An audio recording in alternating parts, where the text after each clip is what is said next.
Good evening and Vamshi, welcome to prime time debate. ఎట్టకేలకు Vijay CM గా ప్రమాణ స్వీకారం చేయబోతున్నారా? ఎన్నో అడ్డంకులు, ఎన్నో అవరోధాలను దాటి దళపతి విజయ్ ప్రమాణ స్వీకారం ఎప్పుడు జరగబోతోంది? లోక్ భవన్ లో ఏం జరుగుతుంది? ఇంకా ఏమైనా ట్విస్ట్ల మీద ట్విస్టులు నెలకొనబోతున్నాయా? ఏం జరగబోతుంది చూద్దాం. మొత్తంగా విజయ్ ప్రమాణ స్వీకారానికైతే ఏర్పాట్లు జరుగుతున్నాయి. లోక్ భవన్ కు కొద్దిసేపటి క్రితమే విజయ్ వెళ్లారు. ఇక అభ్యర్థుల లిస్టును పూర్తి స్థాయిలో తీసుకొని 4వ సారి లోక్ భవన్ కు వెళ్లారు దళపతి విజయ్. పొలిటికల్ థ్రిల్లర్ కు ఇక శుభం కార్డు పడనుందా? విజయ్ సినిమా క్లైమాక్స్ కు చేరనుందా? ఏం జరగబోతోంది అనేది చర్చించే ప్రయత్నం చేద్దాం. సో మొత్తంగా పొలిటికల్ థ్రిల్లర్ కు శుభం కార్డు పడుతుందా అంటే ఎస్, ఇప్పుడు పరిస్థితులు అయితే ఆ విధంగానే కనిపిస్తున్నాయి. రకరకాల పరిణామాలు చోటు చేసుకుంటున్న పరిస్థితుల్లో ఇక మొదటి పాయింట్ గురించి మనం మాట్లాడుకోవాల్సి ఉంటుంది. ఈ రోజు జరుగుతున్న అంశాల్లో మొదటి పాయింట్ గురించి మనం మాట్లాడుకుంటే పొలిటికల్ థ్రిల్లర్ కు ఇక శుభం కార్డు పడనుందా అంటే ఎస్, ఇక తమిళనాడు రాజకీయం అయితే మొత్తంగా ఒక కొలిక్కి వచ్చినట్టుగానే కనిపిస్తోంది. సో రకరకాల అంశాలు తెర మీదకు వస్తున్న పరిస్థితి. సో ఇక గవర్నర్ నైతే విజయ్ కలుస్తూ ఉన్నారు. గవర్నర్ ను కలిసిన తర్వాత ఏ విధమైన పరిణామాలు జరగబోతున్నాయి, గవర్నర్ ఎప్పుడు ప్రమాణ స్వీకారానికి లైన్ క్లియర్ చేస్తారు? ఇక్కడ ఇంకొక అంశం కూడా మనం మాట్లాడుకోవాల్సి ఉంటుంది. అటు కేరళలో కూడా ప్రభుత్వం కొలువు తీరాల్సి ఉంది. కేరళకు కూడా ఇక్కడ అర్లేకరే గవర్నర్ గా ఉన్నారు కాబట్టి సో ఇక్కడ టైం అనేది చాలా ఇంపార్టెంట్ గా ఉంటుంది. సో గవర్నర్ ఎప్పుడు సమయం ఇస్తారో దాన్ని బట్టి విజయ్ ప్రమాణ స్వీకారం చేసే అవకాశాలు అయితే కనిపిస్తున్నాయి. ఇక విజయ్ కు అడ్డంకులన్నీ తొలగినట్టేనా అనేది ఇక రెండో అంశంగా మనం చూస్తే, సో విజయ్ ప్రస్తుతం ఏ విధమైన అడ్డంకులు ఎదుర్కొంటున్నారో మనం చూస్తూ ఉన్నాం. సో మొదటి నుంచి కూడా అంటే ఎన్నికల ఫలితాలు వచ్చిన దగ్గర నుంచి కూడా విజయ్ రకరకాల అడ్డంకులను ఎదుర్కొన్నారు. సో మొత్తంగా ఏం జరుగుతుంది ఏంటి అనేది మనం చూసాం. ఇక హైదరాబాద్ లో క్రైమ్ రేటు పెరుగుతోందా, ఏం జరుగుతుంది అనే అంశం గురించి కూడా మాట్లాడే ప్రయత్నం చేద్దాం. యా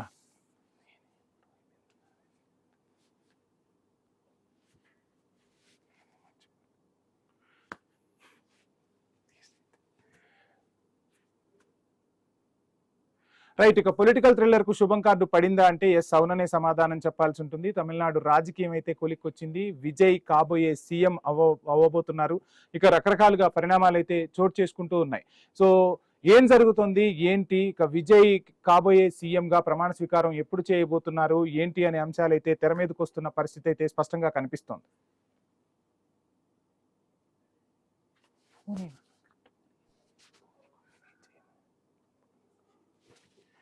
ఇక ముఖ్యమంత్రిగా అయితే కన్ఫర్మ్ అయింది. ఎన్నికల ఫలితాలు వచ్చినప్పుడే ఆయన కొత్త సీఎం అని చెప్పుకున్న అధికారానికి అవసరమైన మద్దతు కూడగట్టడంలో మాత్రం విజయ్ విఫలమయ్యారు. ఎట్టకేలకు మ్యాజిక్ ఫిగర్ ను దాటడంతో అభిమాన సందోహం మధ్య దళపతి ప్రమాణ స్వీకారోత్సవం జరగబోతుంది. విజయ్ కు ఇక అడ్డంకులన్నీ తొలగనట్టేనా అంటే ఎస్, అవుననే చెప్పాలి. తొలిసారి లోక్ భవన్ కు వెళ్ళినప్పుడు విజయ్ కు సూటిగా గవర్నర్ నుంచి ఒక ప్రశ్న ఎదురైంది. సంపూర్ణ మెజారిటీ ఎక్కడా అని గవర్నర్ ప్రశ్నించారు. రెండోసారి కాంగ్రెస్ మద్దతు లేఖ తీసుకుని వెళ్లారు విజయ్.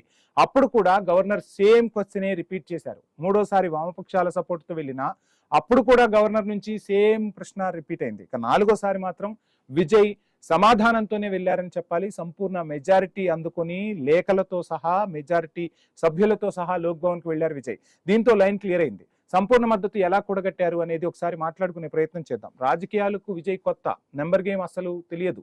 ఆ విషయం స్పష్టంగా ఇప్పుడు ఈ 3 రోజులు జరుగుతున్న పరిణామాలతో తేటతెల్లమైంది. తమిళనాడులో డిఎంకే ఒక కూటమి, అన్నా డిఎంకే మరో కూటమి ఏర్పాటు చేసుకుని ఎన్నికలకు వెళ్ళాయి. సింహం సింగిల్ గా వస్తుందంటూ ఎవరితో కలవకుండా ప్రజల మద్దతు పొందారు విజయ్. ఫలితాల తర్వాత ఆయన పప్పులు అక్కడ ఉడకని పరిస్థితి. చిన్నా చితకా పార్టీల మద్దతు పొందడం ఆయనకు పెద్ద తలకు మించిన భారమైంది.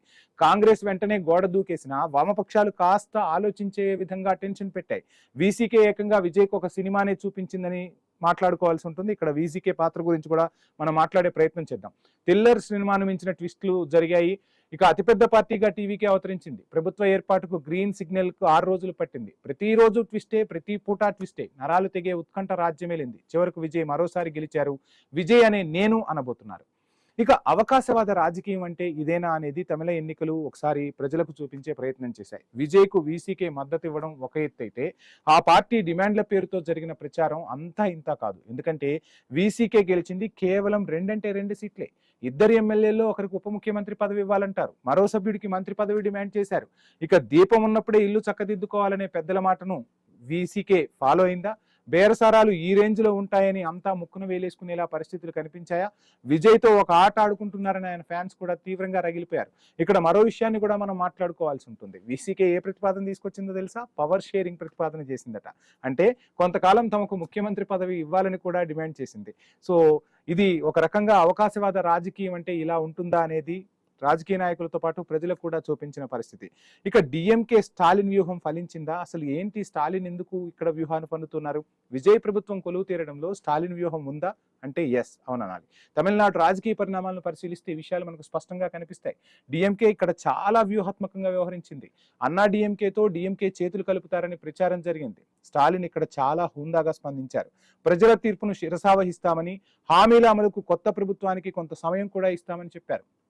విజయ్ పక్షానికి కాంగ్రెస్ వెళ్లిన వెంటనే స్టాలిన్ కు సినిమా అర్థమైపోయింది. విజయ్ కు మద్దతిస్తున్న మిగతా పక్షాలు సైతం డిఎంకే మిత్రపక్షాలే. ఇక్కడ తన మిత్రుల్ని విజయ్ ప్రభుత్వంలోకి పంపి అక్కడి వ్యూహాలు తెలుసుకోవడంతో పాటు ప్రధాన ప్రతిపక్షంగా డిఎంకే తగిన పాత్ర పోషించాలని డిసైడ్ అయ్యారు స్టాలిన్. అలా విజయ్ అభిమానుల మనసు కూడా గెలిచారు.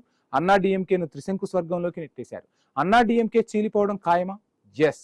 ఏం జరగబోతుంది అనేది మాట్లాడుకోవాలి. అన్నా డిఎంకేలోని యువ ఎమ్మెల్యేలంతా విజయ్ ఫ్యాన్స్ లానే ఉన్నారు.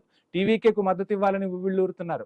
అడగందే అమ్మైనా పెట్టదనేది సామెత. విజయ్ ఏమాత్రం అడగకున్నా అన్నా డిఎంకేలోని ఓ వర్గం ఆయనకు జై కొట్టింది. దీంతో నాయకత్వం తెలివిగా వ్యవహరించి క్యాంపు రాజకీయాలకు తెరలేపింది. డిఎంకేతో దోస్తీ అలా తెరపైకి వచ్చిందే. తన పార్టీలో చీలిక రాకుండా పళనిస్వామి పాచిక పారిందా? ఏం చేశాడు? కూటమిలో కాంగ్రెస్ పరువు పోయిందా అంటే ఇక్కడ బలైపోయింది కాంగ్రెసేనా అన్న ప్రశ్న తలెత్తుతుంది. తమిళ రాజకీయంలో ఇప్పటి వరకు ఎవరికి వారు సక్సెస్ అయినట్టే కనిపిస్తున్నారు. కానీ కాంగ్రెస్ మాత్రం జాతీయ స్థాయిలో పరువు పోగొట్టుకుందా? కేరళంలో అధికారంలోకి వచ్చామన్న సంతోషం లేకుండా చేసుకుందా? ఫలితాలు వెలువడిన వెంటనే పాత మిత్రుడు డిఎంకేకు హ్యాండ్ ఇవ్వటం కాంగ్రెస్ కు నష్టాన్ని చేకూర్చబోతుందా? కష్ట నష్టాల్లో కొనసాగిన తమ బంధానికి కాంగ్రెస్ ఎందుకు గుడ్ బై చెప్పింది? వెంటనే స్టాలిన్ కూడా అంతే మెరుపు వేగంతో స్పందించారు. జాతీయ స్థాయిలో ఇండి కూటమి నుంచి బయటకు వచ్చేశారు. కాంగ్రెస్ నమ్మక ద్రోహాన్ని ఎండగట్టే ప్రయత్నం చేశారు. తమిళనాట రూలింగ్ పార్టీ పార్లమెంట్ ఎన్నికల్లో స్వీప్ చేస్తుందన్న సెంటిమెంట్ నమ్ముకుని విజయ్ పక్షాన చేరింది కాంగ్రెస్. కానీ జాతీయ స్థాయిలో మిత్రపక్షాల్లో తనపై నమ్మకాన్ని ఒమ్ము చేసుకుందా? దీర్ఘకాలంలో ఎటువంటి పరిణామాలను హస్తం పార్టీ ఎదుర్కోబోతుంది? ఇవన్నీ హస్తం పార్టీకి డ్యామేజ్ కాబోతున్నాయా? ఇక ఉత్కంఠ రాజకీయానికి భారతీయ జనతా పార్టీ కూడా ఇక్కడ కారణమా? కేవలం గెలిచింది ఒక్క సీటే, కానీ ఆ డ్రామా అంతా ఆడించింది భారతీయ జనతా పార్టీనా? తమిళనాడు పొలిటికల్ పిక్చర్ ఎంత థ్రిల్గా సాగడానికి బీజేపీ కారణమా? డిఎంకే అన్నా డిఎంకే పొత్తు ప్రచారాన్ని తెరపైకి తెచ్చింది బీజేపీయేనా? గవర్నర్ పదవిని అడ్డం పెట్టుకుని పొలిటికల్ గేమ్ ఆడింది ఎవరు? టీవీకే, కాంగ్రెస్, వామపక్షాలు ఇవే ఆరోపణలు చేశాయి. గవర్నర్ మాత్రం మొదటి నుంచి ఒకటే చెప్తున్నారు, పూర్తి మెజార్టీ పట్టుకొని రమ్మన్నారు. అలా రాగానే ప్రభుత్వ ఏర్పాటుకు గ్రీన్ సిగ్నల్ ఇచ్చారు. ఇంతటితో సినిమా ముగిసినట్టేనా? కొత్త సినిమా మొదలైనట్ట. ఎందుకంటే పేపర్పై సంతకాలు సీఎంగా ప్రమాణం చేసే వరకే ఉపయోగపడతాయి. అసెంబ్లీలో నిరూపణ అతి ముఖ్యమైన ఘట్టం. ఈలోపు ఏవైనా పరిణామాలు జరగచ్చు. ఏం జరుగుతుందో చెప్పలేని పరిస్థితులు అయితే కనిపిస్తున్నాయి. వీటన్నింటి గురించి మాట్లాడదాం. అసలు ఏం జరుగుతోంది తమిళనాడు రాజకీయానికి సంబంధించి? ఇక సీఎంగా ప్రమాణ స్వీకారం చేసిన విశ్లేషకులు జూమ్ లో సిద్ధంగా ఉన్నారు. శ్యామ్ సుందర్ గారు, good evening sir. Good evening అండి. మొత్తంగా చూస్తున్నాం, ఎన్ని అడ్డంకులు ఎదుర్కోవాలో అన్ని అడ్డంకులను విజయ్ ఎదుర్కొన్నారని మనం భావించాల్సి ఉంటుందా? మ్యాజిక్ ఫిగర్ రాకపోతే ప్రజల అభిష్ట ఉన్నా, ప్రజల మద్దతున్నా ఏ విధంగా రాజకీయ పార్టీలు పావులు కదుపుతాయి, ఏ విధంగా ఒత్తిళ్లకు గురి చేస్తాయి అనేది విజయ్ రాజకీయంతో, విజయ్ సీఎం పీఠం అధిరోహించడంతో దేశం మొత్తానికి కూడా మరొకసారి అర్థమైందని భావించాలా? ఎలా చూస్తున్నారు తమిళనాడు పొలిటికల్ థ్రిల్లర్ ని? అంటే ఇక్కడ ఒక విషయం ఏంటంటే, గవర్నర్ గారు సింగిల్ లార్జెస్ట్ పార్టీని ఇన్వైట్ చేయలేదు అనేది తప్పండి. ఎందుకంటే ఆయనకి ఇన్వైట్ చేసేంత వరకు అవకాశం విజయ్ ఇవ్వలేదు. అవును. ఆయన ఇన్వైట్ చేయక ముందే ఇతనే లిస్ట్ పట్టుకొని వెళ్ళిపోయాడు. సో అక్కడ గవర్నర్ తప్పు పట్టడానికి లేదు, వెయిట్ చేయాల్సింది ఎవరిని ఇన్వైట్ చేస్తారు అనేది. ఒకవేళ గవర్నర్ విజయ్ పార్టీని కాకుండా వేరే పార్టీని కనుక ఇన్వైట్ చేస్తే అప్పుడు వీళ్ళ విమర్శలకు లేకుంటే కేంద్రం ఏదైనా డ్రామాలు చేస్తుంది అనడానికి ఆస్కారం ఉండేది. అవును. వాస్తవానికి గవర్నర్ కు అవకాశం ఇవ్వకుండా ఇతనే పరిగెత్తుకెళ్ళిపోయాడు. సో కాబట్టి ఇక్కడ ఎవరైతే గవర్నర్ ను తప్పుపడుతున్నారో లేకుంటే బీజేపీ తప్పుపడుతున్నారో వాళ్ళు ఒకసారి ఆలోచించుకోవాల్సింది ఏంటంటే, మెజారిటీ అనేది లేకుండా ఇతను ముందుగా పరిగెత్తడం అనేది ఎంతవరకు కరెక్ట్ అనేది. అట్లా తర్వాత ఇంకో విషయం ఏంటంటే, గవర్నర్ రాజ్భవన్ లో లోక్ భవన్ లో ఉన్నప్పటికీ కూడా ఆయన బయట ఏం జరుగుతుందో కొంత అవగాహన ఉంటుంది కదా. సోర్సెస్ ద్వారా. ఎస్ ఎస్ సో ఆయన పార్టీలు ఏవి ఏం కదా కొంత తెలుస్తుంటది, మనం బయట ఉన్న మనకే తెలుస్తుంది. అవును. కాబట్టి అవకాశం ఆయన పోయి అడిగిన అవకాశం ఇవ్వలేదు. ఇచ్చింటే ఏమవుతుంది ఇప్పుడు? బల నిరూపణ జరగకపోతే యా అసెంబ్లీ వేదికగా అబాస్ పాలవుతుండే కదా. అప్పుడు గవర్నర్ నే అంటుండ్రు కదా, ఈయన మెజార్టీ లేకుండా అవకాశం ఎట్లిచ్చారు అని చెప్పేసి గవర్నర్ అనేవారు అప్పుడు కూడా. కాబట్టి గవర్నర్ కు కొన్ని రాజ్యాంగబద్ధమైనటువంటి పదవిలో ఉన్నటువంటి గవర్నర్ గారు తొందరపడి నిర్ణయాలు తీసుకోకూడదు కదా. ఏదో విజయ్ వచ్చేసాడు, 108 మంది ఉన్నారు, ఆయనకు మద్దతు ఉంది కాబట్టి ఇచ్చేద్దాం మెజార్టీ పార్టీ అనుకుంటే కష్టం కదా. కాబట్టి ఇక్కడ తప్పుల విషయం చూస్తే రాజ్యాంగబద్ధంగా ఏదైతే రాజ్యాంగ పదవి ఉందో, రాజ్యాంగ పదవి విషయంలో మనం ఎవరమన్నా కామెంట్ చేసే ముందు చాలా జాగ్రత్తగా కామెంట్ చేయాలి. అవును. రెండోది ఏంటంటే విజయ్కి అనుభవ రాహిత్యం ఉంది. ఆయన పక్కన ఉండే సలహాదారులు కూడా సరిగ్గా లేనట్టున్నారు, వాళ్ళు కూడా అనుభవ రాహిత్యమే ఒక రకంగా చెప్పాలంటే. కాబట్టి తొందరపడి కొన్ని స్టెప్స్ వేసేసేదాడు, కాంగ్రెస్ ను కాంటాక్ట్ చేయడము, కాంగ్రెస్ కారణంగా ఇంకా రాజకీయం గజిబిజి అయిపోయింది. కాంగ్రెస్ విషయాన్ని బయట పెట్టకుండా మళ్ళీ మిగతా విషయాన్ని నడిపించుంటే అప్పుడు ఒక కొలిక్ వచ్చేది, తొందరగా కొలిక్ వచ్చేది. ఇన్ని రోజులు పట్టేది. ఎందుకంటే కాంగ్రెస్ డిఎంకే కూటమిలో కలిసి పోటీ చేసిన పార్టీ కాబట్టి ఆ విషయాన్ని ముందే బయట పెట్టకుండా మొదలు డిఎంకే యూపీఏ నుంచి ఎట్లా బయటకు వస్తుంది, లేకుంటే యూపీఏనే కమ్యూనిస్టులు ఉన్నారు, మిగతా ఈయనకు సపోర్ట్ చేయాల్సిన వాళ్ళు ఉన్నారు యూపీఏనే కాంగ్రెస్ తో పాటు. కాబట్టి వీళ్ళందరూ రాకుండా నేను ఒక కాంగ్రెస్ తోని పోటీ చేస్తే పొత్తు పెట్టుకుంటే మెజారిటీ వస్తుందా అని కూడా ఆలోచించకుండా దన్నన కాంగ్రెస్ సపోర్ట్ కోరడం బహిరంగంగా. తర్వాత ఇంకోటి ఏంటంటే ఎన్నికల ముందు ఆయన కొన్ని నియమాలు చెప్పాడు, ఆ నియమాలన్నీ కూడా ఆల్రెడీ తిలోదకాలు ఇచ్చాడు. ఒకటి ఏం చెప్పాడు, వంశ పారంపర్య రాజకీయాలకు నేను వ్యతిరేకం అన్నాడు. మరి కాంగ్రెస్ రాహుల్ గాంధీ వంశ పారంపర్య రాజకీయమే కదా. రెండోది నా పోరాటం మత రాజకీయాల పైన, అంటే బీజేపీ మత రాజకీయాల పైన పోరాటం అన్నారు, మత రాజకీయాల పైన పోరాటం అన్నారు. ఆయన బీజేపీని దృష్టిలో పెట్టుకొని అన్నట్టు అనుకుంటాం. అప్పుడు ఐయుఎంఎల్ ఏంది, ఇండియన్ యూనియన్ ముస్లిం లీగ్ ఏంది, అది సెక్యులర్ పార్టీ. కాబట్టి అక్కడ రాజకీయంగా మొదలే తిలోదకాలు ఇచ్చినట్టు ఆయన చెప్పిన సిద్ధాంతాలు. ఇంకోటి కుల రాజకీయాల పైన నా పోరాటం ఉంటది అన్నాడు. అలాంటిది ఇది విసికే పెద్ద కుల పార్టీనా. కాబట్టి అక్కడ ఆయన చెప్పిన సిద్ధాంతాలకు, ఆయన చెప్పిన నీతి సూత్రాలకు పూర్తి విరుద్ధమే కదా. కాబట్టి రాజకీయము అనేది, అవకాశవాదము అనేది విజయ్ కూడా తెలిసి వచ్చింది. స్టార్టింగ్ నుంచే మొదలు పెట్టేశాడు అన్నాడు. మిగతా వాళ్ళకు కొంతకాలం పట్టొచ్చు, కానీ ఈయన సీఎం కాకముందే అన్ని ఆయన చెప్పిన సిద్ధాంతాలకు, నియమాలకు, నీతి సూత్రాలకు అన్నిటికీ విజయ్ తిలోదకాలు ఇచ్చినట్టు అయిపోయింది ఆయన చెప్పిన విషయాలకి. అంటే సీఎం పోస్ట్ కావాలి అంటే ఎంతకైనా నేను నా సిద్ధాంతాలని, నా విలువల్ని, పరిస్థితులు అలా కల్పించాయి అనుకోవచ్చు కదా. విజయ్ విషయంలో పరిస్థితులన్నీ ఆ విధంగా కనిపించాయి అనుకోవచ్చు కదా. అలాంటప్పుడు ముందే మాట నోరు జారొద్దు, పరిస్థితులు ఎట్లా వస్తాయో తెలియదు. కాబట్టి రాజకీయాలు, సంకీర్ణ రాజకీయాలు నడుస్తున్న జమానా కాబట్టి చాలా రాష్ట్రాల్లో జమానా వచ్చే అవకాశం ఉండొచ్చు. మళ్ళీ నేను ఎవరినైనా కలపాల్సి వస్తే నా మాట అంతా పరువులో పోతుంది కదా, ప్రజల్లో పరువు తక్కువ అవుతుంది కదా అని కూడా అనుకోవద్దు కదా. కాబట్టి అప్పుడు ఏదో మాట్లాడేశాం, మళ్ళా ఇప్పుడు ఏ స్టాలిన్ అయితే విమర్శించి ఆయన అధికారానికి వస్తున్నాడో అదే స్టాలిన్ సహకారం, పరోక్ష సహకారంతోనే ఇప్పుడు ఈయన ముఖ్యమంత్రి అవుతున్నట్లు లెక్క. స్టాలిన్ రాజకీయ వ్యూహం అనుకోవచ్చుగా. ఇందులో ఒక రకంగా పరోక్షంగా ముఖ్యమంత్రి అవుతున్నా స్టాలిన్ రాజకీయ వ్యూహంగా కూడా మనం దీన్ని భావించాల్సి ఉంటుంది కదా. సో తనకు సంబంధించిన స్టాలిన్ కు దగ్గరలో ఉన్న వాళ్ళే, తనకు సంబంధించి తన మనస్తత్వం తెలిసిన వాళ్ళు ఇప్పుడు విజయ్ పార్టీలో కీలకం కాబోతున్నారు. పార్టీ నిర్ణయాలు, ప్రభుత్వ నిర్ణయాల్లో కూడా కీలకం కాబోతున్నారు. ప్రతి అంశం కూడా స్టాలిన్ కి తెలిసిపోతుంది కదా.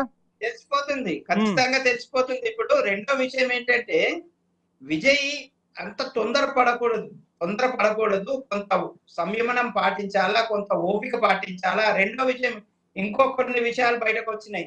నేను ఒకవేళ నాకు కనుక సీఎం వేరే పార్టీ కనుక అవకాశం ఇస్తే నా 107 మందితో రాజీనామా చేయిస్తా. రాజీనామా చేయిస్తే ఎవరికి నష్టం? రాజ్యాంగ సంక్షోభం ఏం రాదు. రాజీనామా చేసిన తర్వాత 6 నెలల పాటు సమయం ఉంటది అవును ఎన్నికలు నిర్వహించడానికి. ఆ 6 నెలల లోపల ఇంకో పార్టీ అధికారంలోకి వచ్చింది అనుకోండి, ఎలక్షన్ మొత్తం ఆ ఉప ఎన్నికలన్నీ కూడా ఆ అధికార పార్టీ కనసన్నల్లో జరుగుతాయి. ఆ అధికార పార్టీ యొక్క ఉద్యోగులే పనిచేస్తారు అక్కడ ఎన్నికల్లో. నీ 107 మంది గెలుస్తారనే నమ్మకం కూడా లేదు ఇక అప్పుడు మళ్ళీ. అంటే రాజీనామా చేసే పరిస్థితులు ఉండవు, కానీ నిన్న జరుగుతున్న పరిణామాలు అటు డిఎంకే ఏఐడిఎంకే ఇద్దరు కలిస్తే ఖచ్చితంగా ఇబ్బంది అవుతుంది కాబట్టి ఓ స్టేట్మెంట్ ఇచ్చి ఉండొచ్చు. ఆ విధంగా కూడా మనం ఆలోచించవచ్చు కదా విజయ్ని.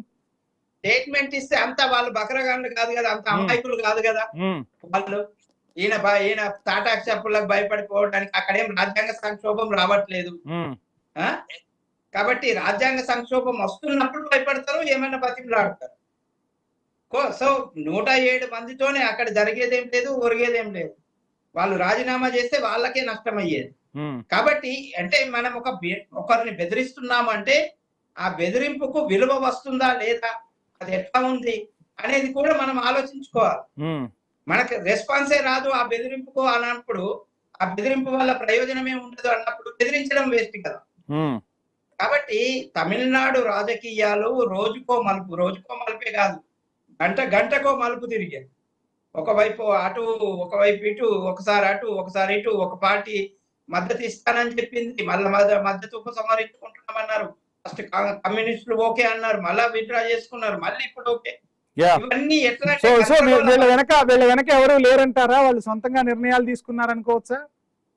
ఒకటి మన పబ్లిక్ కొంతమంది అనుకుంటున్నట్టుగా, కొంతమంది బీజేపీ వ్యతిరేకులు అనుకుంటున్నట్టుగా బీజేపీ ఉందనుకుందాం. బీజేపీ చెప్పినట్టు వినేవాళ్ళు ఎవరంటే అక్కడ డిఎంకే వింటారా, లేకుంటే కమ్యూనిస్టులు వింటారా, ఐయుఎంఎల్ వింటారా, బీసీకే వింటారా? ఇవేవి కూడా బీజేపీకి అనుకూలమైన పార్టీలు కావు కదా. కాంగ్రెస్ వింటదా?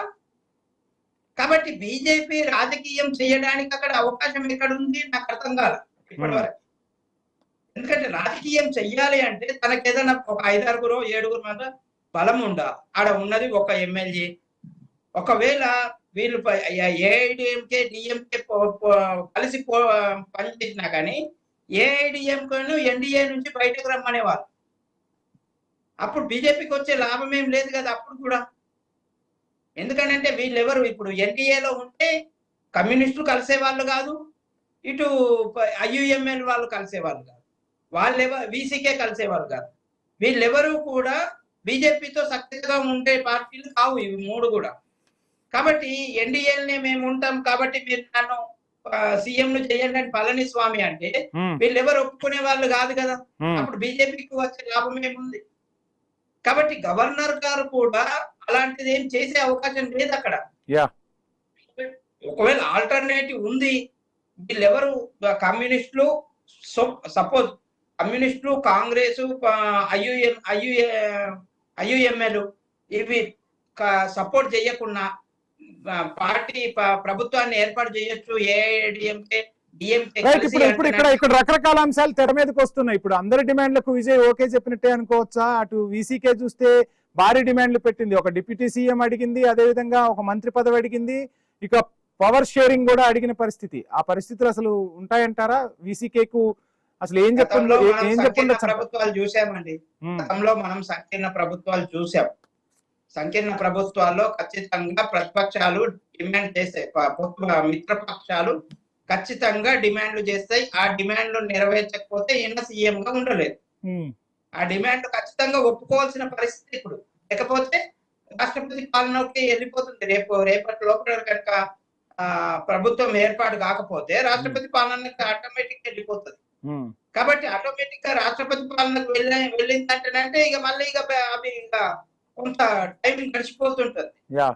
కాబట్టి అలాంటి పరిస్థితులు రావద్దు అంటే వాళ్ళ డిసిషన్ కావాలా.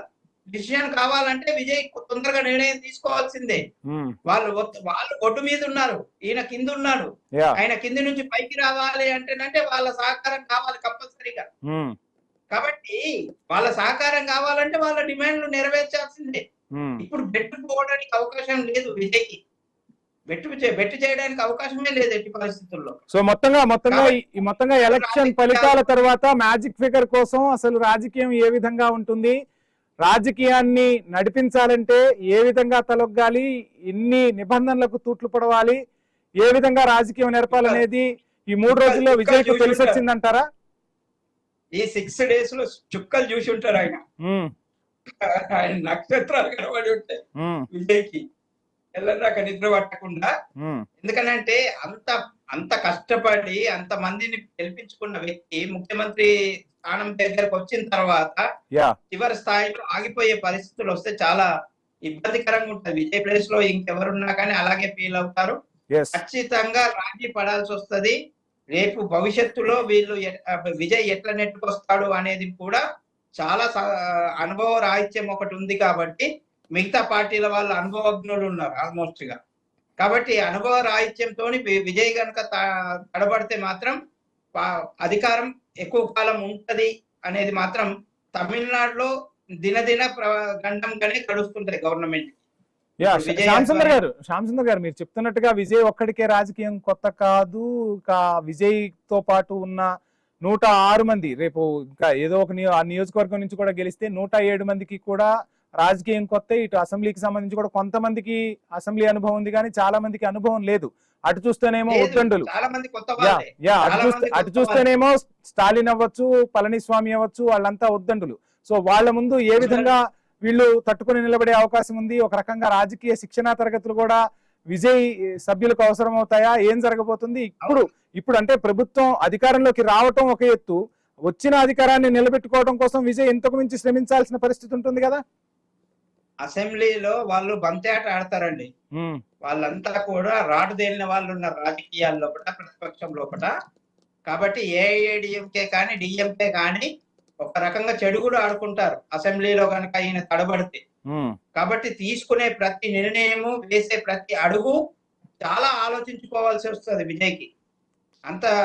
అంత సులువుగా ఏమి ఉండదు పరిపాలన, కత్తి మీద సామే ఉంటది విజయ్కి. కాబట్టి ఈ విషయంలో విజయ్ అంటే ఇప్పుడు రాజీ పడ్డారా అంటేనంటే రాజీ పడాల్సి వస్తుంది. ప్రజాస్వామ్యం నిలబడాల్సి వస్తుంది అక్కడ. కాబట్టి రాజీ పడాల్సి వస్తుంది. రాజీ పడకుండా ఆయన ఏం సాధించలేరు. అలాగని ఆయన సొంతంగా నిర్ణయాలు కూడా తీసుకోలేని పరిస్థితి. ఇప్పుడు ఏదైనా ముఖ్యమైన నిర్ణయం తీసుకోవాలన్నా ఖచ్చితంగా మిత్రపక్షాల యొక్క అనుమతి కంపల్సరీగా కావాల్సి ఉంటది. లేకుంటే గవర్నమెంట్ పడిపోతుంది. గవర్నమెంట్ పడిపోతే మళ్ళీ మధ్యంతర ఎన్నికలు తొందరలోనే తమిళనాడులో ఎక్స్పెక్ట్ చెయ్యొచ్చు అని నేను అనుకుంటున్నాను. స్టాలిన్ ఆ వ్యూహంతోనే, అంటే ప్రజాగ్రహానికి ఎక్కడా గురి కాకుండా స్టాలిన్ ఇవన్నీ కూడా రాజకీయ వ్యూహాలుగానే ఇప్పుడు వేసిన స్టెప్స్ ని మనం పరిగణించాల్సి ఉంటుందంటారా? ఆయన మీదకి ఆ మచ్చ రాకుండా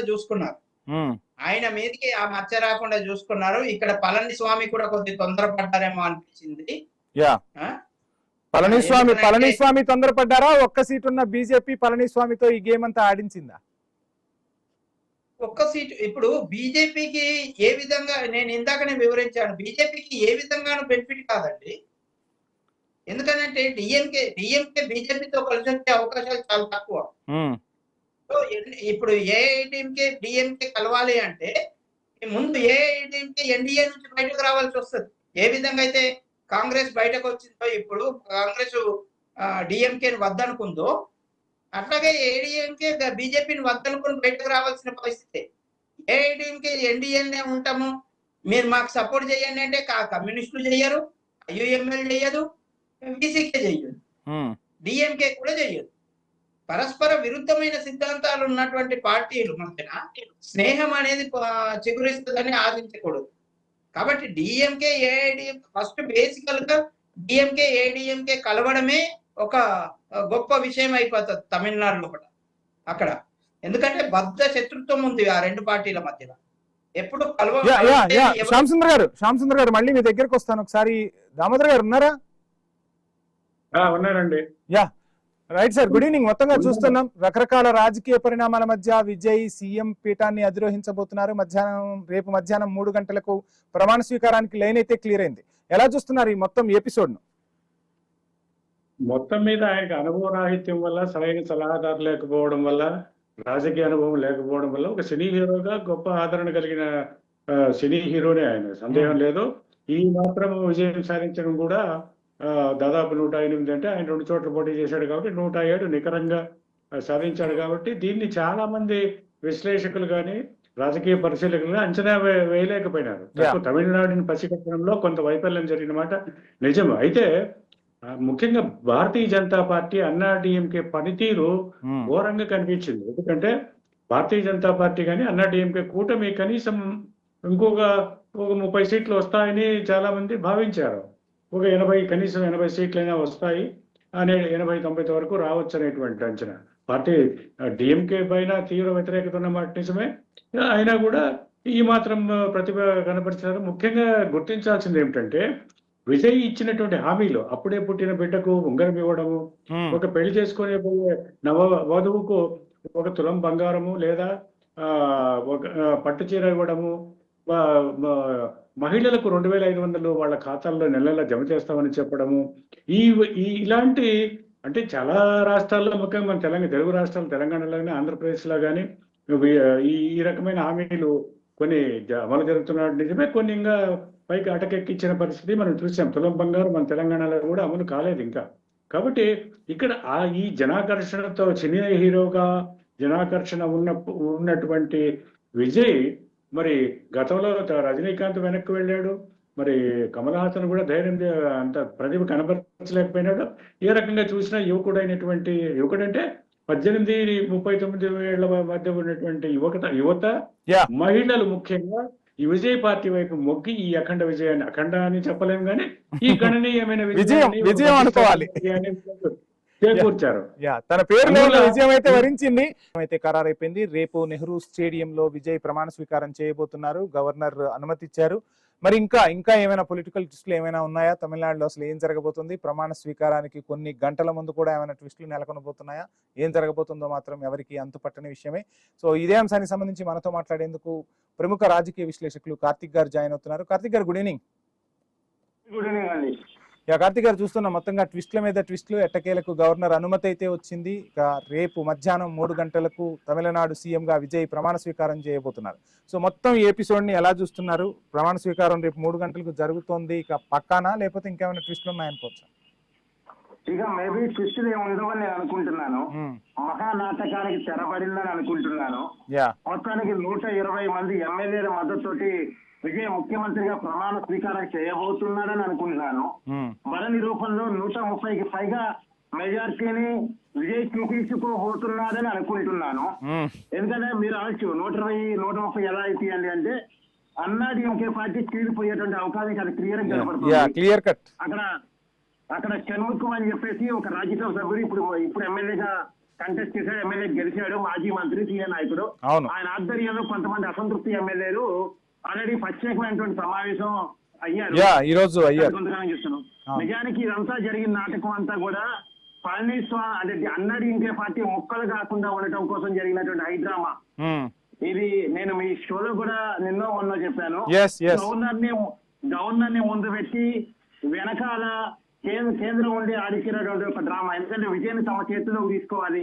ఒకప్పుడు జయలలిత మరణం తర్వాత అన్నా డిఎంకేని తమ చేతుల్లోకి ఎలా తీసుకున్నారో అప్పుడు గవర్నర్ అడ్డం పెట్టుకొని ఇప్పుడు కూడా విజయ్ అలా తీసుకోవాలనుకున్నారు కానీ ఈసారి సాధ్యం కాలేదు.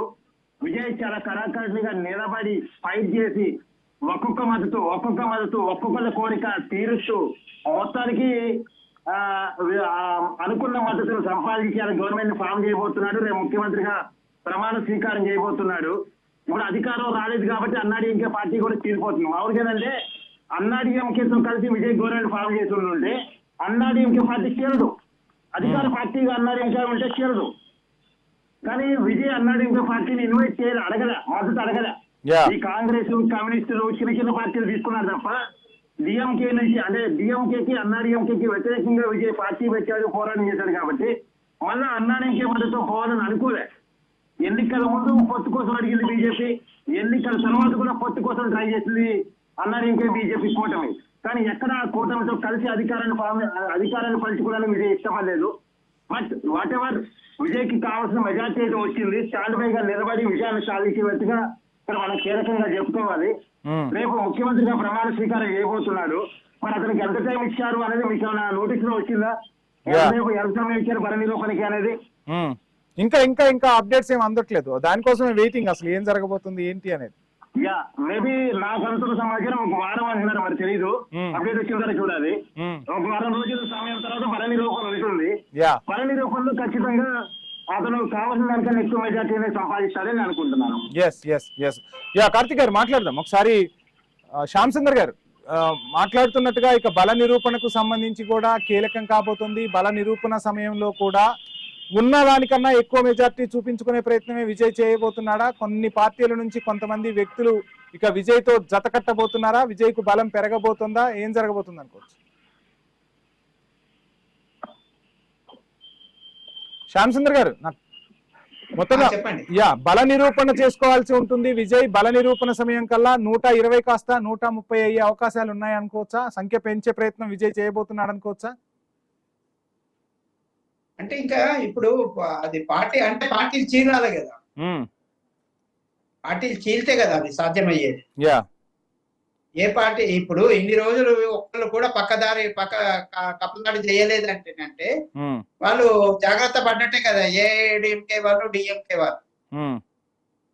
కాబట్టి ఫ్యూచర్ ఏం జరుగుతుంది అని చెప్పలేం, కానీ రేపటిలోగా అయిపోతుంది, రేపటిలోగా ఇంకా మెజారిటీ పెరుగుతుంది అనుకోవడానికి అంతగా ఆస్కారం లేకపోవచ్చు, ఉండొచ్చు కూడా. నైట్ కు నైట్ ఏమైనా జరగవచ్చు. కాబట్టి అక్కడ వాళ్ళు ఎంత స్ట్రాంగ్ గా ఉన్నారు, రెండు పక్షాల వాళ్ళు అనేది ఆధారపడి ఉంటది. వాళ్ళు ఫామ్ హౌస్ రాజకీయాలు మొదలు పెట్టారంటే ఖచ్చితంగా వాళ్ళ ఎమ్మెల్యేని వాళ్ళు కాపాడుకుంటారు ఇప్పుడు, లేకపోతే ఆ పార్టీలు చీలిపోయే అవకాశం ఉంటది. బల నిరూపణ సాధ్యం అవుతుందంటారా విజయ్ కు? ఏమండి, అసెంబ్లీలో తన బలాన్ని నిరూపించుకోగలుగుతాడంటారా విజయ్? అంటే ఇప్పుడు మొన్న రెండు పార్టీలు కూడా మేము ఇస్తాం. అందుకోసమే నేను ఆ క్వశ్చన్ మిమ్మల్ని అడిగాను. క్షణానికి పరిణామాలు మారుతున్నాయి కాబట్టి రేపు ప్రమాణ స్వీకారం తర్వాత కూడా ఎవరు ఎటు మారుతారో ఏం జరుగుతుందో తెలియదు కాబట్టి రేపు అసెంబ్లీలో ఫ్లోర్ పవర్ డిసైడ్ అయిన దాకా కూడా మనం తమిళనాడు విషయాలు ఏం చెప్పలేము. మనం మిగతా రాష్ట్రాల్లో కొంత చెప్పొచ్చేమో కానీ తమిళనాడులో గత 6 రోజులుగా మనం చూస్తున్నాం ఏ విధంగా మారుతున్నాయి. లేఖలు ఇచ్చి కూడా క్యాన్సిల్ చేసుకున్నారు, మద్దతు ఇస్తున్నామని చెప్పి కూడా మాకు క్యాన్సిల్ చేసుకున్నారు. ఒక్క మాట చాలు మొత్తం రాజకీయం మారటానికి. అడుగడుగున మా చాలా విచిత్రమైన రాజకీయాలు ఉంటాయి అక్కడ. అవును తమిళనాడు. దామోదర్ గారు సబ్మిషన్ మీ సబ్మిషన్ ఏమైనా ఉందా? మీరు అడిగితే చెప్తాను నేను. పూర్ణ కూర్చోబెట్టే అంటే ఏం చెప్పగలను నేను? సారీ మీరేమైనా చెప్పదలుచుకున్నారా ఈ అంశం గురించి అని నేను మిమ్మల్ని ఖచ్చితంగా క్వశ్చన్ అడుగుతాను. మీరు ఇప్పుడు సార్ మాట్లాడుతున్నారు కదా శ్యామ్ సుందర్ గారు మాట్లాడే మాటలో మీరేమైనా సబ్మిట్ చేయాలనుకుంటున్నారా అని చెప్పి మిమ్మల్ని అడిగాను. నేను మిమ్మల్ని క్వశ్చన్ అడగలేదు. నేను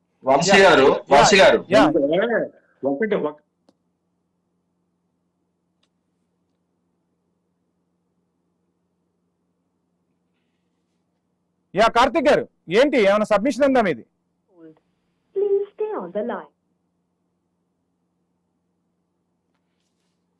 దామోదర్ గారు ఏంటి మొత్తంగా విజయ్ బల నిరూపణకు సంబంధించి ఏ విధమైన పరిణామాలు జరగబోతున్నాయి అనుకోవచ్చు, ఏంటి ఏం చెప్తారు? బల నిరూపణ జరుగుతుంది, ఎందుకంటే ఇప్పుడు తిరుమావళను వీసీకే కూడా ముందుకు వచ్చింది కాబట్టి 118 వచ్చింది. ఐయుఎంఎల్ కూడా ఇండియన్ యూనియన్ ముస్లిం లీగ్ కూడా మద్దతు ఇస్తే వాళ్ళు ఖచ్చితంగా 120 ఉంటుంది. ఎందుకంటే ఇంత మెజారిటీ వచ్చినటువంటి విజయ్కి అనుభవం లేకపోయినప్పటికీ కూడా రాజ్యాంగ పరంగా కానీ రాజకీయంగా కానీ ఆయనకు అవకాశం ఇచ్చి చూడడం ఒక ప్రజాస్వామ్య విధి. అది గవర్నర్ కానీ రాష్ట్ర స్టాలిన్ కూడా దాన్ని గుర్తించే తాము అన్నా డిఎం కింద కలవడం లేదనేటువంటి సంకేతాలు ఆయన కూడా పంపినాడు ఎవరితో కూడా. ఆ రెండు కూడా పూర్తి విరుద్ధ శిబిరాల్లో ఉన్నటువంటి పరిస్థితుల్లో అది ఊహాగానాలే తప్ప ఇప్పటికి నిర్దిష్ట రూపం తీసుకోలేదు. అది కాకుండా పళనిస్వామి లేదా అన్నా డిఎంకే వైఫల్యం కావడానికి భారతీయ జనతా పార్టీయే ప్రధాన కారణం. ఎందుకంటే వాళ్ళు 28 స్థానాలలో పోటీ చేస్తే గెలిచింది ఒకటే. మన తెలంగాణ గవర్నర్గా పనిచేసినటువంటి తమిళిసై కూడా మైలాపూర్ నియోజకవర్గంలో గెలవలేకపోయినారు. కాబట్టి ఇవన్నీ సంస్థాగతంగా కనీసం 2-3 సీట్లైనా గెలుస్తుంది అనుకున్న భారతీయ జనతా పార్టీ కేవలం ఒక్క స్థానానికే పరిమితమైంది.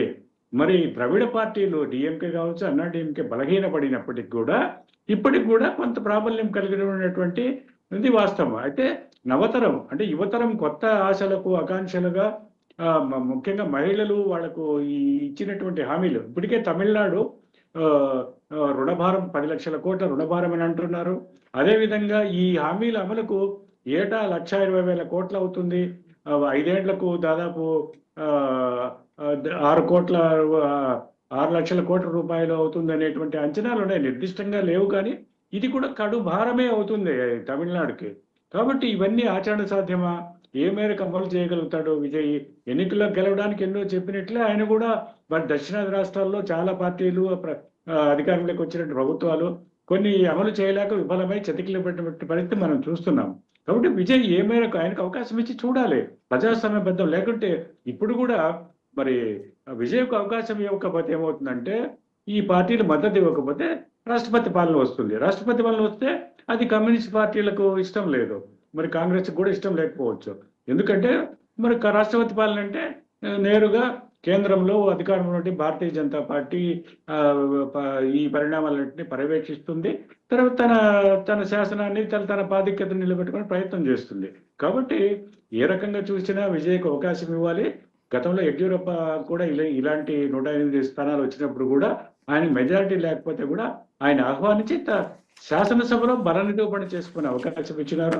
గవర్నర్ గారు సహజంగానే కోరతాడు, ఇది తనకు 118 సంఖ్యాబలం లేదని అడగడంలో తప్పేమీ లేదు.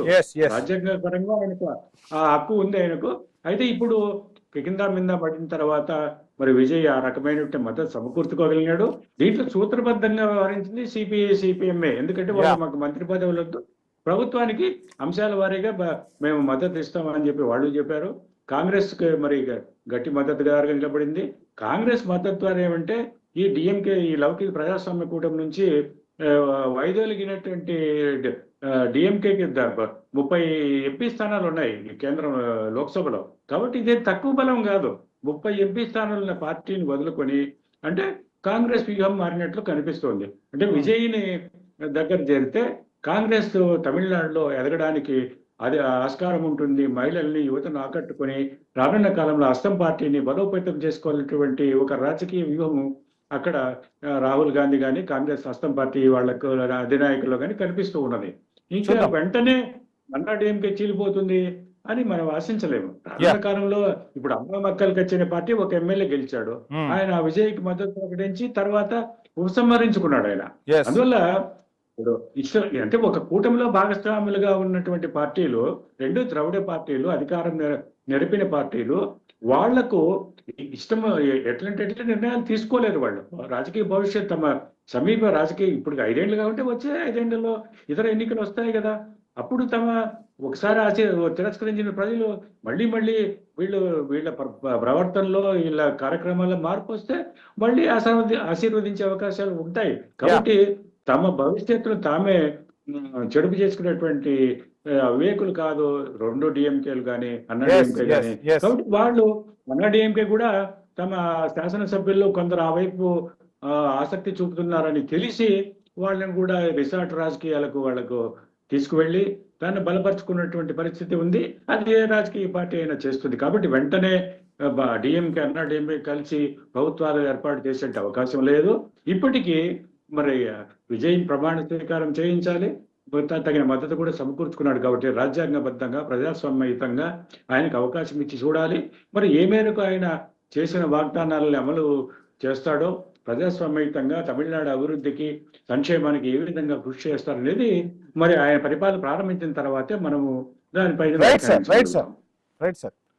శ్యామ్ సుందర్ గారు, ఫైనల్ గా మొత్తంగా విజయ్కి అయితే లైన్ క్లియర్ అయిపోయింది, ఇక ప్రమాణ స్వీకారం చేయబోతున్నారు. సో చాలా బాలారిష్టాలు ఉన్నాయి. మీరు చెప్తున్నట్టుగా ఫ్లోర్ టెస్ట్ ఉంటుంది. ఫ్లోర్ టెస్ట్ లో నిరూపణ అయిన తర్వాత ఇక ఏ విధంగా రాజకీయ వ్యూహాలు అనుకుంటే, ఓవైపు నిన్న మొన్నటి వరకు తను సొంతంగా నిర్ణయాలు తీసుకునే అవకాశం ఉందనుకుంటే ఇప్పుడు మొత్తం అంటే ఇటు మిగతా పార్టీలు కూడా ప్రభుత్వ నిర్ణయాల్లో కీలక పాత్ర పోషిస్తాయి కాబట్టి విజయ్ సొంతంగా నిర్ణయాలు తీసుకునే అవకాశం ఉండదు. ఖచ్చితంగా ఈ పార్టీల మద్దతు, ఈ పార్టీలను మెప్పించి ఒప్పించే ఏ నిర్ణయాన్నైనా అమలు చేయాలి. అందులోనూ విజయ్ హామీల పరంపర చూస్తే 1,00,000 కోట్లకు పైగా అమౌంట్ కావాలి ఆ హామీలన్నీ కూడా ఫుల్ఫిల్ చేయాలంటే. ఏదైనా విజయ్కు ఒక ముళ్ళ కిరీటంగానే మనం దీన్ని చూడాల్సి ఉంటుంది. కానీ ఎక్కడ అంటే ఒక పార్టీగా మొదలయ్యి 2 ద్రవిడ పార్టీలను ఒక రకంగా ప్రజల మద్దతుతో ఓడగొట్టిన విజయ్ ఇక రాజకీయ వ్యూహాలు ఇప్పుడు అధికార యంత్రాంగం తోడవుతుంది కాబట్టి ఈ అధికార యంత్రాంగంతో కాస్త డైనమిక్ గా నిర్ణయాలు తీసుకొని ఒక మంచి నాయకుడిగా ఎదిగే అవకాశాలు లేవంటారా? చెప్పొచ్చు.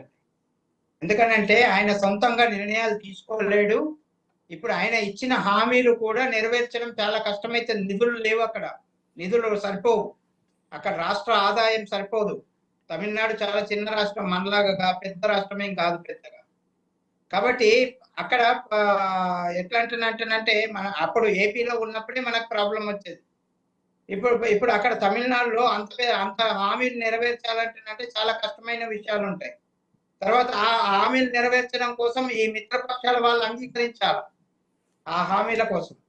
కాబట్టి వాళ్ళు ఎంతవరకు సహకరిస్తారు అనేది కూడా ఆలోచించాల్సిన విషయం ఉంటుంది. కాబట్టి ఇవన్నీ పరిస్థితుల దృష్ట్యా ఆయన సినిమాల్లో హీరోయిజం చేసిండొచ్చు, కానీ నిజ జీవితంలో కష్టమైపోతుంది. పొలిటికల్ లైఫ్ లో హీరోయిజం చేయలేరు అక్కడ. కాబట్టి ఇప్పటికే స్టార్టింగ్ నుంచే ఆల్రెడీ నేను ఇందాకనే చెప్పాను, ఎన్ని విధాలుగా ఆల్రెడీ రాజీ పడ్డారు. తను వంశపారంపర్యం పోనన్నాడు, మతపరత్వం నుంచి పోనన్నాడు, కుల రాజకీయాలకు దూరంగా ఉంటా అన్నాడు. అవన్నిటినీ కథం పక్కన పెట్టేసినట్టు అయిపోయింది ఆల్రెడీ, అది ప్రమాణ స్వీకారం చెయ్యకముందే. కాబట్టి ఇప్పుడు చేసిన తర్వాత కూడా మిత్రపక్షాలు ఏమాత్రం అడ్డుపుల్ల వేసినా ఈయన ముందడుగు వేయలేని పరిస్థితి. కాబట్టి విజయ్కి రాబోయే కాలము అంత సులువుగా గడిచిపోతుంది, ఆయన ప్రజలకు ఇచ్చిన హామీలన్నీ నెరవేర్చుకుంటాడు అంటే కష్టమైన విషయం. నెరవేర్చడం విషయంలో చాలా సమస్యలు వస్తాయి. ప్రజల్లో కొంత అసహనం కూడా పెరిగే అవకాశం ఉంటుంది తొందరలోనే. ఎందుకంటే హామీలు నెరవేర్చలేడు, హామీలు నెరవేర్చకపోతే ప్రజలు నిలదీస్తుంటారు. వీళ్ళు నియోజకవర్గాలకు పోలేని పరిస్థితి ఉంటుంది ఎమ్మెల్యేలు. ఎందుకంటే ఎమ్మెల్యేలు కూడా వాళ్ళ నియోజకవర్గాల్లో ఎన్నికల సందర్భంగా మేము ఇది చేస్తాం అది చేస్తాం అని చెప్పి ఉంటారు వాళ్ళ మేనిఫెస్టో మొత్తం. కాబట్టి ఈ పరిస్థితుల లోపల విజయ్కి దినదిన గండంగానే గడుస్తుంటుంది.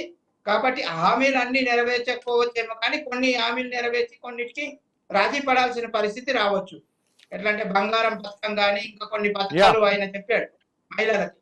అలాంటి చాలా కాస్ట్లీ వ్యవహారాలు ఇప్పుడు పరిస్థితుల లోపల 8 గ్రాముల బంగారం ఇవన్నీ కూడా చాలా కాస్ట్లీ వ్యవహారాలు అయినాయి. కాబట్టి హామీలు ఇవ్వడం ఈజీ. ఇప్పుడు ఇక్కడ కూడా కాంగ్రెస్ పార్టీ ఎన్ని హామీలు ఇచ్చింది, ఎన్ని పూర్తి చేసింది అనేది మనకు తెలుసు ఇక్కడ కూడా. కాబట్టి అక్కడ కూడా విజయ్ ఇక్కడ ఇంకా ఎవరి మీద ఆధారం లేదు, ఎవరి మీద ఆధారపడి లేకున్నా కానీ వాళ్ళు హామీలు నెరవేర్చలేకపోతున్నారు రాష్ట్ర ఆర్థిక పరిస్థితి దృష్ట్యా. అక్కడైతే మొత్తం పార్టీ, మొత్తం ప్రభుత్వం, మొత్తం మిత్రపక్షాల మీద ఆధారపడి ఉంటుంది. కాబట్టి అంత ఈజీగా కాంగ్రెస్ ఏం తక్కువ కాదు, మిగతా పార్టీలు ఏం తక్కువ, కమ్యూనిస్టులు ఏం తక్కువ కాదు. పైకి మంచి తీయటి మాటలు చెప్పొచ్చు కాక, కానీ లోపల మాత్రం చాలా సమస్యలు వచ్చే అవకాశాలు ఉంటాయి ఖచ్చితంగా. రైట్. దామోదర్ ప్రసాద్ గారు, మొత్తంగా చూస్తున్నాం హామీలు ఇవ్వటం అనేది ఖచ్చితంగా ఏ రాజకీయ పార్టీకైనా తప్పదు. ఇక ఉచితాల గురించి మాట్లాడుకుంటే ముందుగా గుర్తొచ్చేది దేశంలో తమిళనాడే. సో అటువంటి దగ్గర విజయ్ హామీలు వర్షాన్ని కురిపించారు.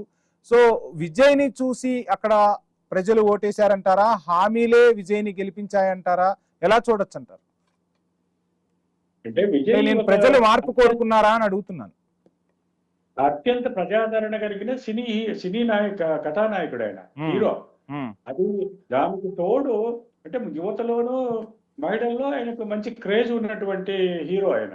ఇదొక్కటే చాలలేదు, ఆయన ఇచ్చినట్టు ఎన్నికల హామీలు ఉన్నాయి. ముఖ్యంగా మహిళలకు బంగారం ఇవ్వడం కానీ, అప్పుడే పుట్టిన బిడ్డకు ఉంగరం ఇవ్వడం కానీ, ఒక బేబీ కిట్లు ఇవ్వడం కానీ, ఇవన్నీ కూడా యువతకు 4,000 నిరుద్యోగ భృతి ఇస్తామనడం కానీ, ఈ వృద్ధాప్య పింఛన్లు పెంచుతామనడం కానీ, ఇట్లా అనేకమైనటువంటి ఆయన హామీలు అమలు చేయడానికి ఏటా 1,20,000 కోట్లకు పైన ఖర్చు అవుతుందని, 5 ఏళ్లలో 6 లక్షల కోట్లు అవుతుంది అనేటువంటి అంచనా ఒకటి ఉన్నది. నిర్దిష్టంగా ఎంత అనేది ఇంకా లెక్క తేల్చాలి.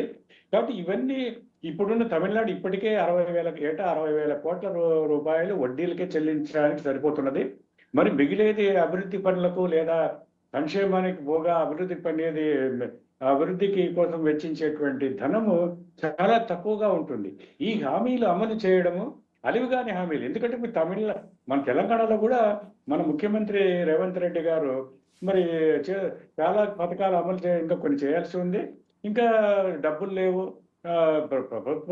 మన దగ్గర రాజకీయం లేదు, కానీ అక్కడ ఉన్న ద్రవిడ పార్టీలు ఏవైతే హామీలు ఇచ్చాయో ఆ హామీలు ఇప్పటి వరకు తూచా తప్పకుండా అమలు చేసిన పార్టీలే. ఇటు డిఎంకే కావచ్చు, అటు అన్నా డిఎంకే కావచ్చు. ఇప్పుడు విజయ్ కు కొన్ని సంక్లిష్ట పరిస్థితులు ఎదురవుతున్నాయి. అంటే ఇప్పుడు అదే స్టాలిన్ కానీ డిఎంకే కానీ 1000 రూపాయలు ఇస్తామన్నారు. నెలకు మహిళల ఖాతాలో 1000 రూపాయలు వేస్తామన్నారు. పెంచితే 2000కి పెంచుతామనే మాట కూడా చెప్పారు. అయితే విజయ్ చెప్పినటువంటిది ఏమిటంటే 2,500 రూపాయలు ప్రతి మహిళకు వారి ఖాతాల్లో జమ చేస్తామని ఆయన చెప్పినాడు. ఇది గెలుపు రహస్యం ఇది. ఎందుకంటే మహారాష్ట్ర ఎన్నికల్లో చూసినాం, మధ్యప్రదేశ్లో చూసాం, మరి అదే విధంగా పశ్చిమ బెంగాల్లో కూడా మరి మమతా బెనర్జీ 1500 కన్యా దీని కింద ఇస్తామంటే భారతీయ జనతా పార్టీ ఇవన్నీ రేవడి పథకాల ఉచిత పథకాలు అనుచితమని చెప్పినట్టు భారతీయ జనతా పార్టీ కూడా రెట్టింపు 3000 ఇస్తామని చెప్పి వాగ్దానం చేశారు. కాబట్టి ప్రజలు రెండూ కోరుకుంటున్నారు, సంక్షేమాన్ని అభివృద్ధిని రెండూ కోరుకుంటున్నారు. ఇప్పుడున్నటువంటి యువత మహిళల్లో ఆకాంక్షలు ఆశలు పెంచినారు, వీళ్ళు రాజకీయ పార్టీలు పెంచినాయి. ఏమి చేయకపోయినా వాళ్లకు అన్ని సమకూరుస్తామనేటువంటి రాజకీయ పార్టీలు ఓటు బ్యాంకు రాజకీయాలు పాల్పడుతున్న విషయం తమిళనాడు ఒకటే కాదు, మన తెలుగు రాష్ట్రాల్లో చూస్తున్నాం, మహారాష్ట్రలో చూసాం. అదేవిధంగా ఈ పార్టీ ఆ పార్టీ అనేది ఏం కాదు, ఓట్లు తెచ్చి మహిళలు ముఖ్యంగా జనాభాలో సగభాగం ఉన్నటువంటి మహిళల ఓట్లు కొల్లగొట్టడానికి వాళ్ళు బంగారానికి ఆకర్షితులవుతారని తెలుసు. నెలకు 2,500 ఇస్తామంటే అది కూడా చాలా ఆకర్షణీయమైన పథకమే. పైగా పుట్టిన బిడ్డకు ఉంగరం ఇస్తామంటే అది ఏ రకమైన ఉత్పాదక కార్యక్రమం. మరి చాలా మంది అనుచితం అని అంటున్నారు.